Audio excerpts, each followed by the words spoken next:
সামনে বিধানসভা নির্বাচন, তার আগে পশ্চিমবঙ্গের রাজনৈতিক দলগুলির অস্ত্র হয়ে উঠেছে এসআইআর। এই আবহে মালদার চাঁদপুর গ্রাম পঞ্চায়েতের ভুলকিমারি গ্রামের সত্যরঞ্জন বাড়ুই সিএএতে আবেদন করে পেলেন ভারতীয় নাগরিকত্বের শংসাপত্র। গত আগস্ট মাসে আবেদন করেছিলেন, হিয়ারিং হয়েছিল সেপ্টেম্বর মাসে। এবছর 8ই জানুয়ারি ভারতীয় নাগরিকত্বের সার্টিফিকেট পেয়েছেন তিনি।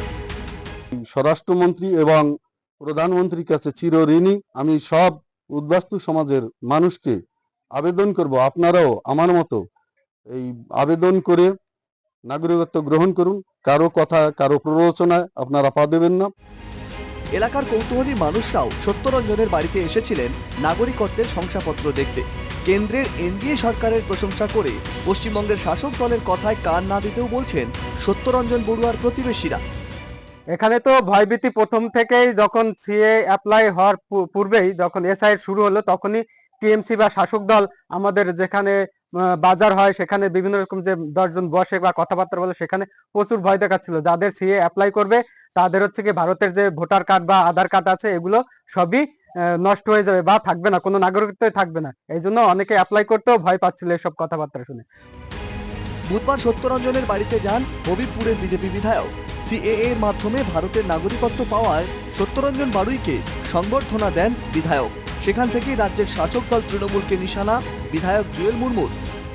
এবং সমস্ত মানুষ যারা আজকে আবেদন করেনি, তৃণমূল তাদেরকে ভয়ভীতি দেখাতো যে সিএ আবেদন করলে আপনাদেরকে বাংলাদেশে যেতে হবে। ওইখান থেকে যে মানুষ যাতে বেরিয়ে এসে সিএ এর মাধ্যমে আবেদন করার পর সিএ সার্টিফিকেট পাবে এবং যারা আবেদন করেছে তারাও সার্টিফিকেট পাবে। তৃণমূলকে এইরকম ভুলভীতি কেউ যদি বলে যে আপনাদের বিজেপি তাড়াবে, এদের তৃণমূলকে ঝামা ঘষিয়ে দেবে।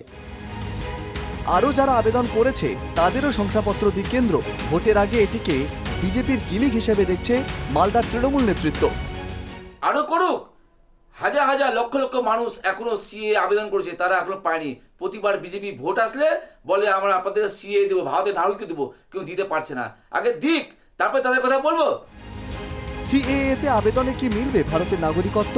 সংশয়ে ছিলেন আবেদনকারীদের একাংশ। নাগরিকত্ব সংশোধনী আইন তথা সিএএ এর শংসাপত্র এসআইআর এ প্রামাণ্য নথি হিসেবে পেশ করা যাবে বলে জানিয়েছে নির্বাচন কমিশন। ফলে স্বস্তিতে সিএএতে আবেদনে নাগরিকত্ব পাওয়া নাগরিকরা।